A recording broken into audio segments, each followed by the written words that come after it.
Hello, Patty. Doing amazing. I hope you enjoyed what everybody else doing. Others who will be. Hi, everyone. Thank you so much for tuning in. We were so happy to premiere that and have you watching us. I think we should all reintroduce ourselves. Is that me? Yeah. Hi, my name's Leonardo Catricala. I'm the bassist. I'm from Saratoga, New York. And that was me in mostly the bottom right corner of the screen. And the last one to be reached about the streamed gig.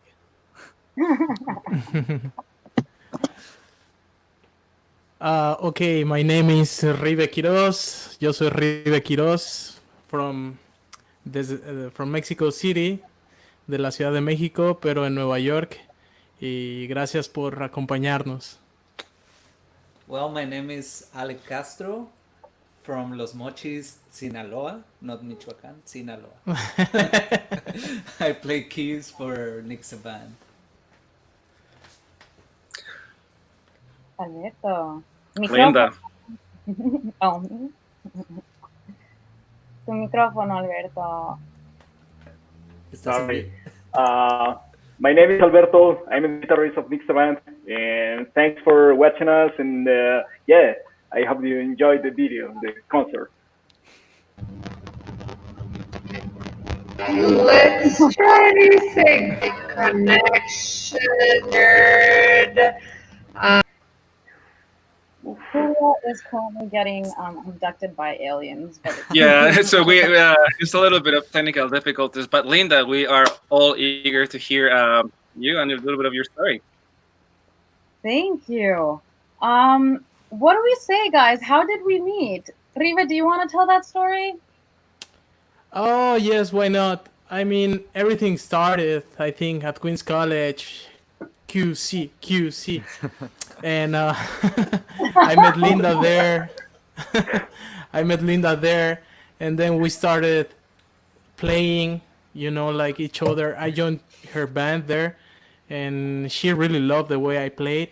And she... She's not lying, it's true.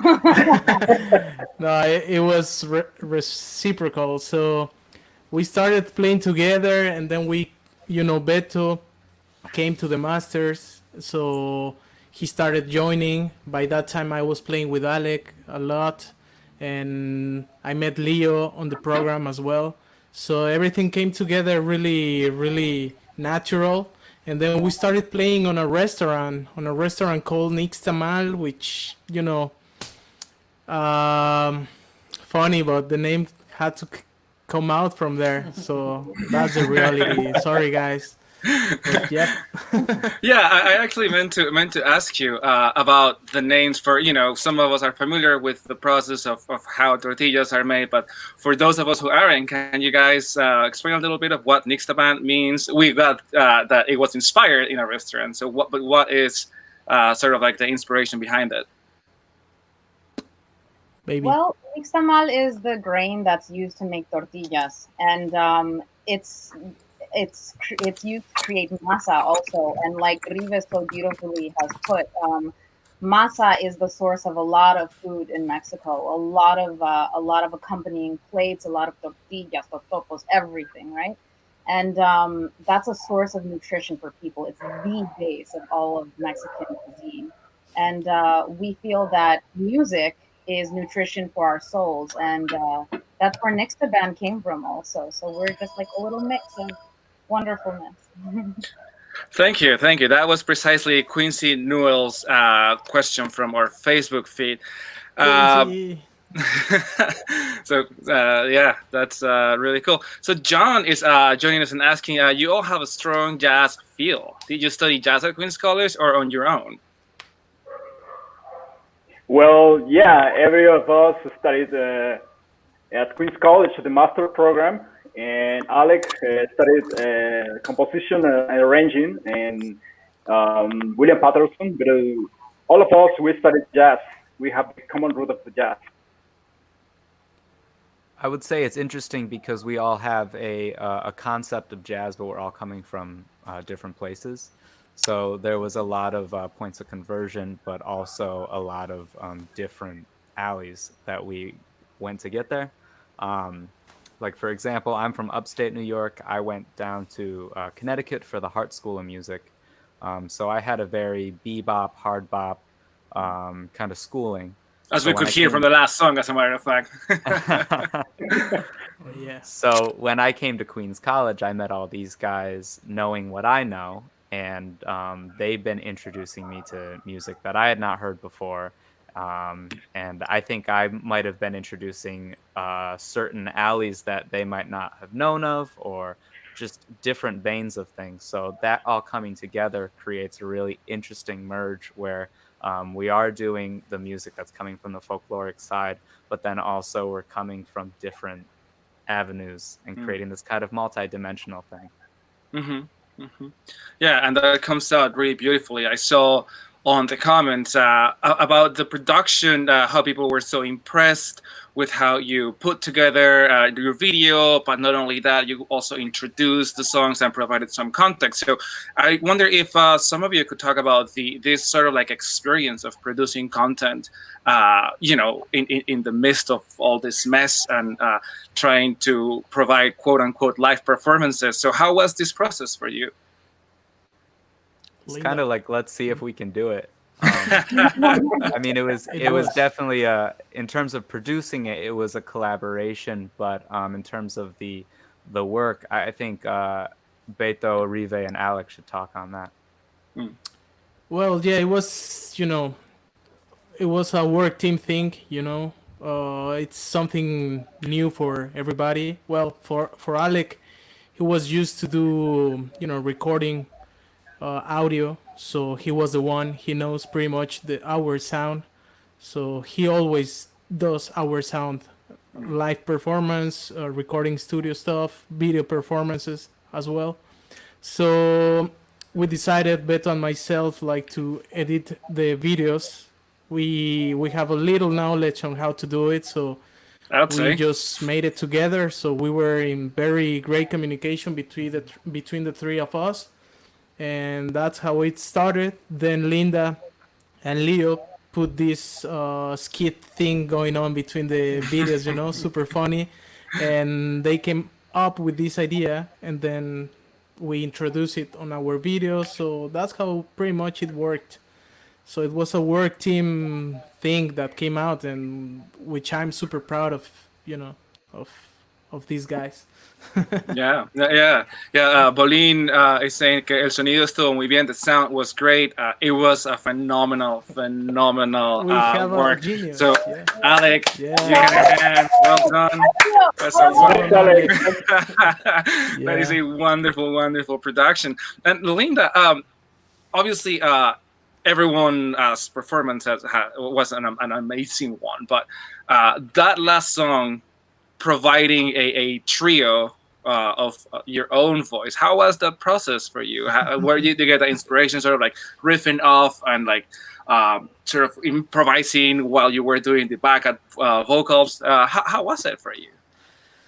It was actually the other way around, surprisingly. But I did have like a little like rough draft of the harmonies, and then singing along with myself, which was it was a new experience in terms of having to listen to myself and be satisfied with the sound, because it's so hard to have to sing all by myself when everything else is a rough draft as well, because as we were putting all the layers and all the music and all the instruments together, it wasn't quite complete, it wasn't mixed, it wasn't finalized, and we also had to work with that challenge, right?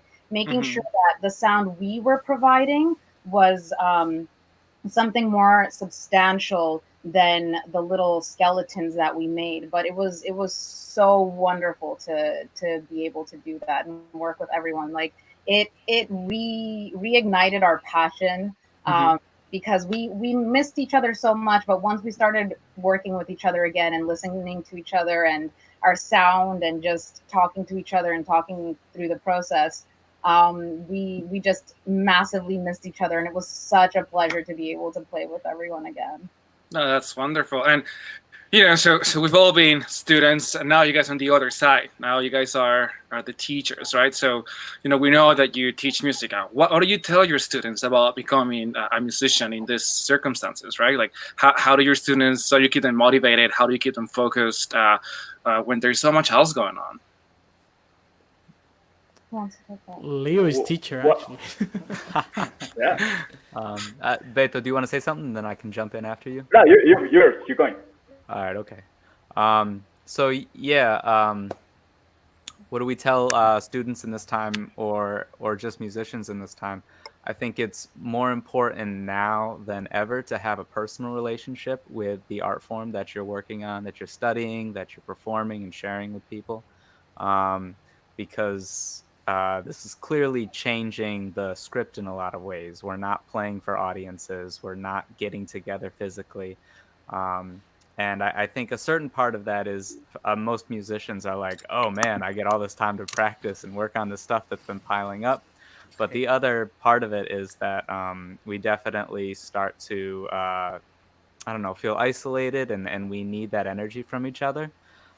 So working on projects like this was really great for all of us. Like Linda had hinted to before, it really just kind of brought a breath of fresh air into us. Being able to work on something like this, being able to create together. So yes, we are all in different places, and especially right now, we're in New York, I'm in upstate Mexico.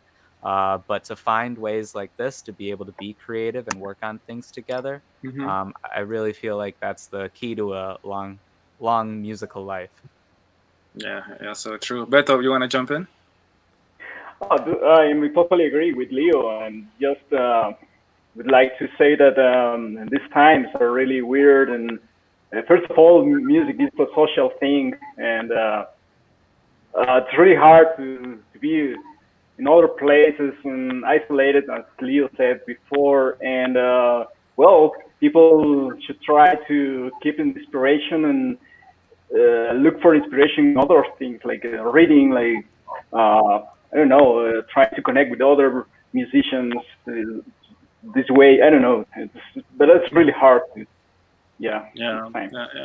So, Savannah Brown is asking a much sort of lighter question looking into the future. So once things are back to quote unquote normal, what are dream venues for each of you for Nixtaband? So where is Nixtaband performing back to quote unquote normal? What would that normal be? But, so I don't know if Rive wants to take that question, or, Linda, just go ahead, guys.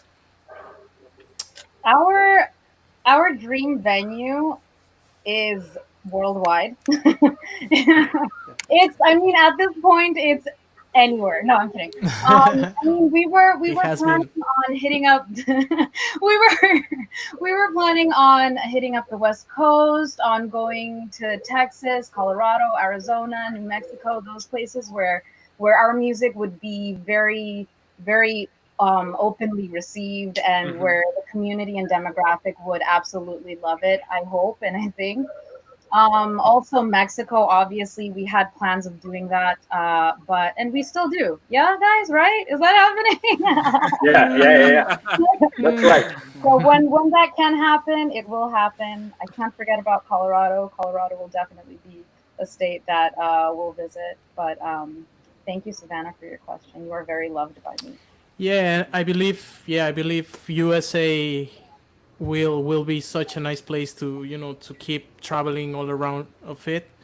And like she said, Mexico as well, Mexico City, Oaxaca, Jalapa.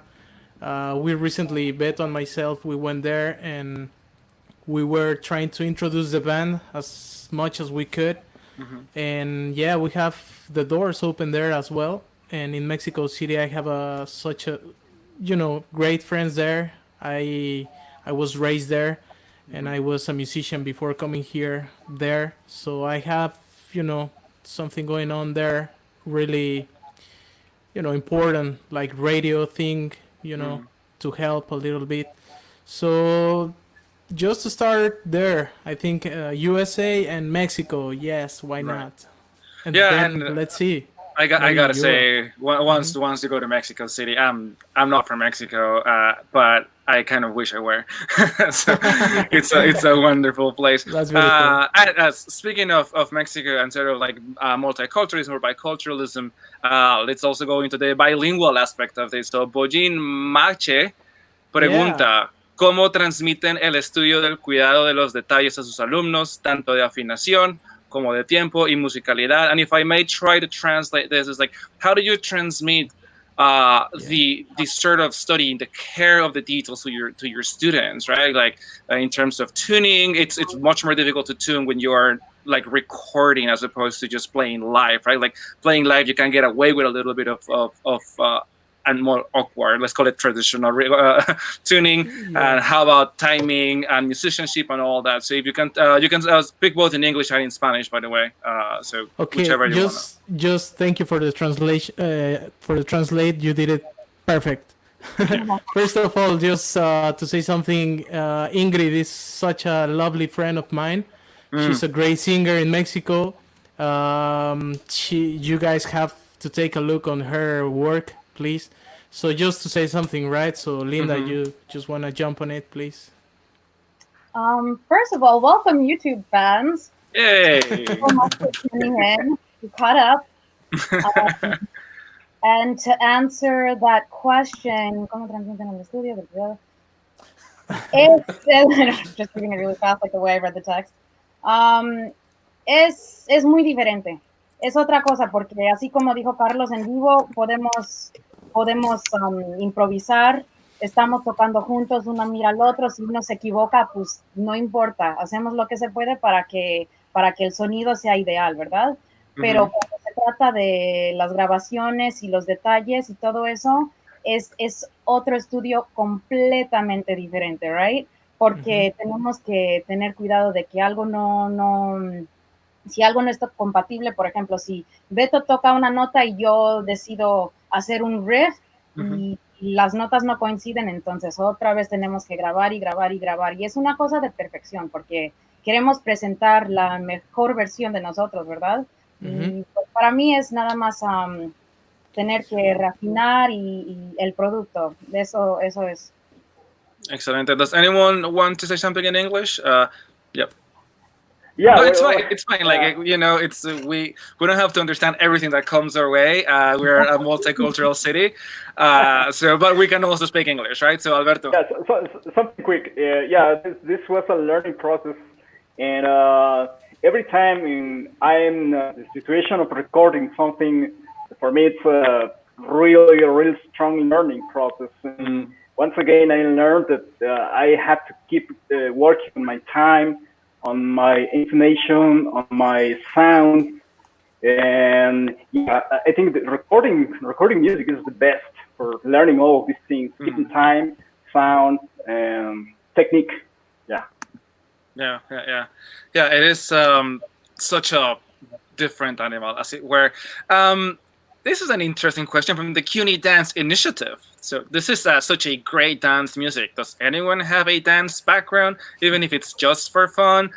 If so, what's your favorite style? I heard over the grapevine that someone who may or may not play percussion, it's used to dancing maybe by himself, or I don't know. There's something going on here with dancing. Rive, you want to say something to it?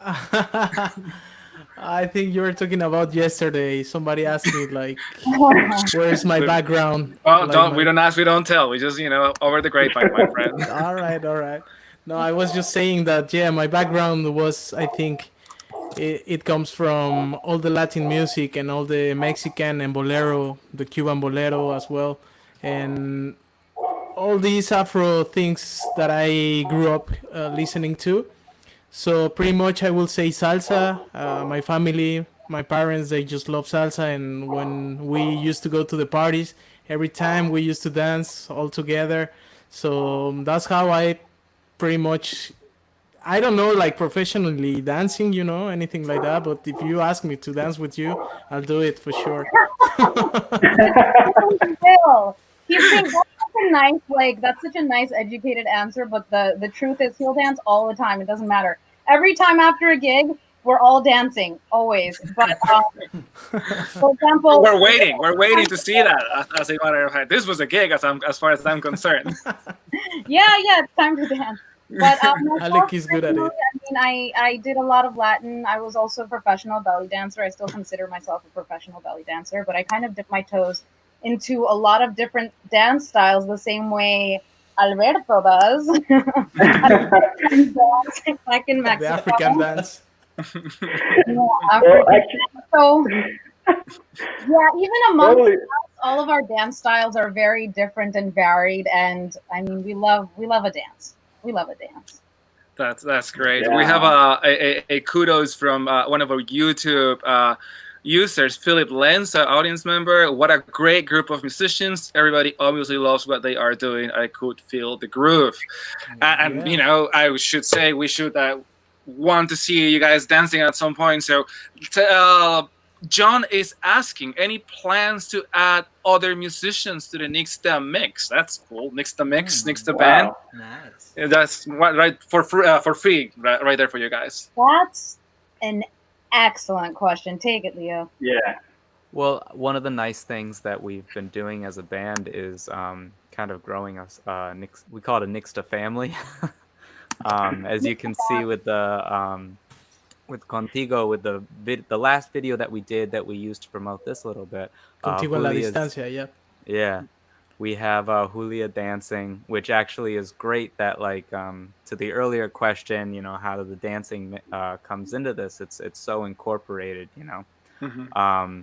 But to have Julia dance with us, to have our friends Denzel and Anton playing the horn parts that Rive put together for them, it's kind of nice to, we all, we have our core, but then we invite people into the family for certain occasions, and we keep it open like that. And I like that about this group. Does anybody else want to say something? No, I think that's the idea. Sorry, Beto. That's the idea to... I hear horns in my head every time I arrange music for Nixtaband.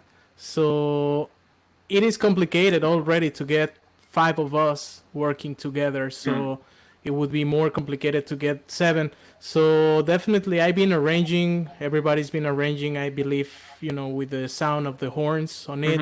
Maybe different instruments in the future. But you're right. This is such a great question because the family is growing up. And you can check it out. Our other material down in YouTube, you can check it out if you want.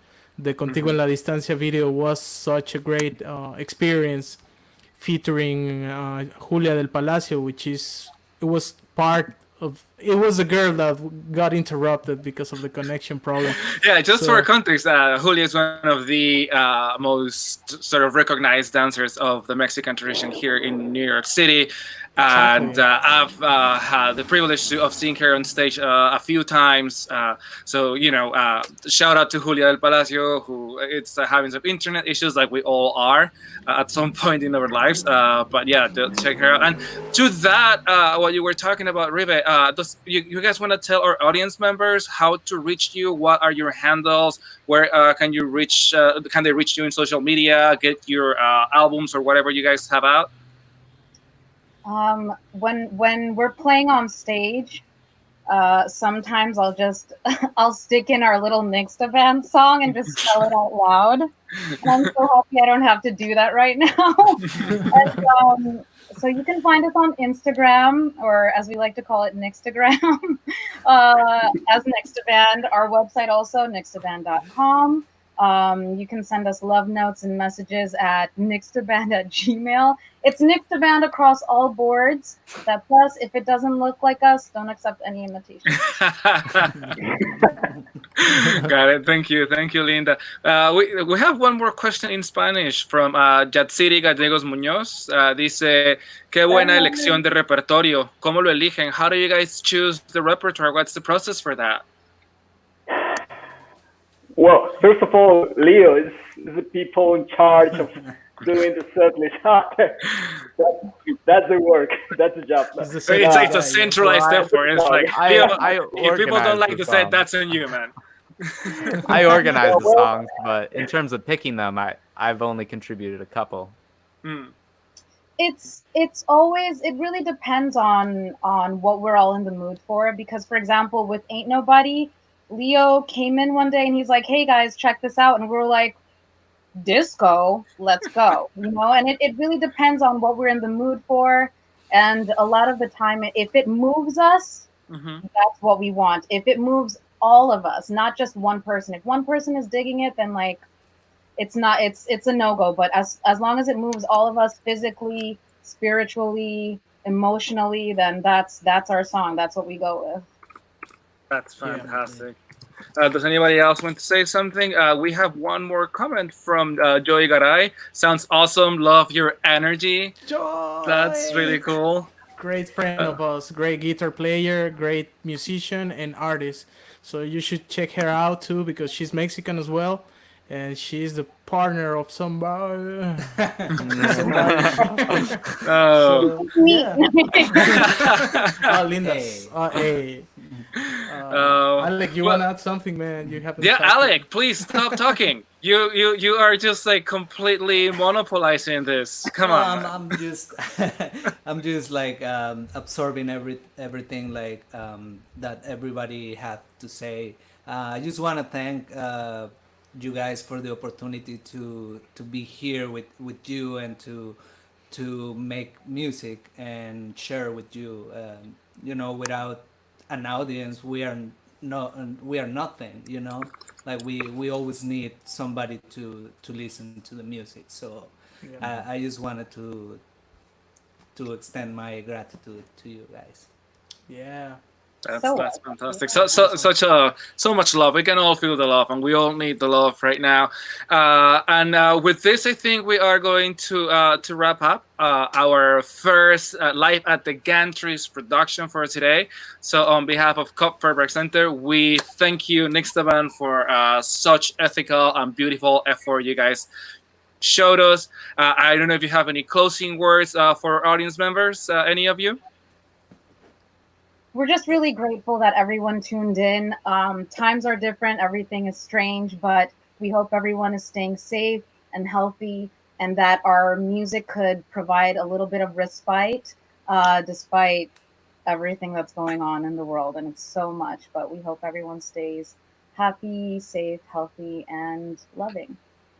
Fantastic. Thank you so much, Linda. Thank you, Nixtaband. Next Tuesday at 7 p.m., we have the Kalunga group, which is a Afro-Cuban ensemble that's been around for a while. This is going to be the duo sessions with Javier Diaz and Toyin from the Imani Winds Ensemble. So please join us for our next Live at the Grand Countries on Tuesday at 7 p.m. as well. We're going to be on Facebook and we're going to be on YouTube. So once again, thank you very much, everybody, for being here. Thank you for all the work, and see you guys next Tuesday. Thanks a lot. Thanks a lot. Thank you.